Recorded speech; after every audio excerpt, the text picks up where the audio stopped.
Hi నమస్తే, నేను మీ Nandini. Welcome back to Nandini Ramesh world. ఈరోజు మనం చాలా రుచికరమైన ఆంధ్ర స్టైల్ వంటకం చింత చిగురు పప్పు ఎలా చేసుకోవాలో చూద్దాం. వీడియోని స్కిప్ చేయకుండా ఎండ్ వరకు చూడండి. ఇలాంటి మరిన్ని రెసిపీస్ కోసం సబ్స్క్రైబ్ చేయండి. దీనికోసం ఫస్ట్ కుక్కర్లో 1 కప్పు కందిపప్పు వేసుకోవాలి. ఈ కందిపప్పుని 1 or 2 టైమ్స్ వాష్ చేసి తీసుకోవాలి. ఇప్పుడు ఇందులోకి చింత చిగురు వేసుకోవాలి. ఈ చింత చిగురు కూడా కడిగి గట్టిగా ఉన్న కొమ్మలు లాంటివి తీసేసి ఈ కందిపప్పులో వేసుకోవాలి.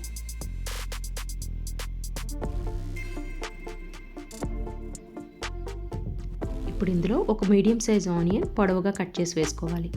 4 పచ్చిమిర్చి కూడా వేసుకొని 1 స్పూన్ కారం,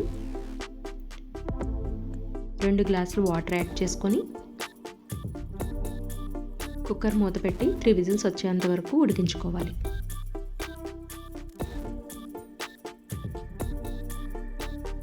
విజిల్స్ తర్వాత ఇది బాగా చల్లారనిచ్చి ఓపెన్ చేయాలి. చూడండి, మనకు పప్పు అంతా బాగా మెత్తగా ఉడికిపోయింది కదా. ఇప్పుడు ఒకసారి దీన్ని గరిటెతో స్మాష్ చేసుకోవాలి.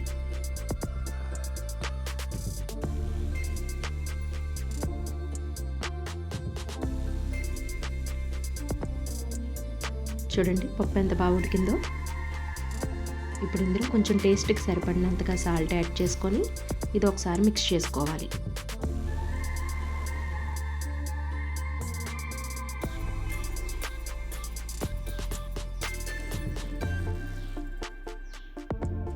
ఇప్పుడు ఇది పక్కన పెట్టుకొని తాలింపు కోసం స్టవ్ వెలిగించి 2 స్పూన్స్ గీ వేసుకోవాలి. మీరు ఈ నెయ్యి ప్లేస్లో ఆయిల్ అయినా వేసుకోవచ్చు. ఇది బాగా హీట్ అయిన తర్వాత కొంచెం పొట్టు తీసిన వెల్లుల్లి వేసుకొని అలాగే 4 ఎండుమిర్చి తుంచి వేసుకోవాలి. 1 స్పూన్ జీలకర్ర, కొంచెం కొత్తిమీర కూడా వేసుకొని ఇది బాగా ఫ్రై చేసుకోవాలి.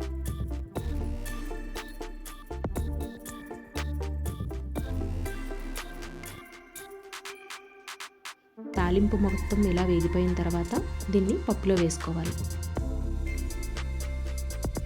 అంతే, మనకు ఎంతో టేస్టీ అయిన చింత చిగురు పప్పు రెడీ అయిపోయింది. ఈ టేస్టీ రెసిపీని అస్సలు మిస్ అవ్వకండి. ఈ రెసిపీ మీకు కూడా నచ్చితే మీరు కూడా ట్రై చేసి ఎలా వచ్చిందన్నది కామెంట్ చేయండి. ఇలాంటి మరిన్ని రెసిపీస్ కోసం మరికొంతమందికి షేర్ చేయండి.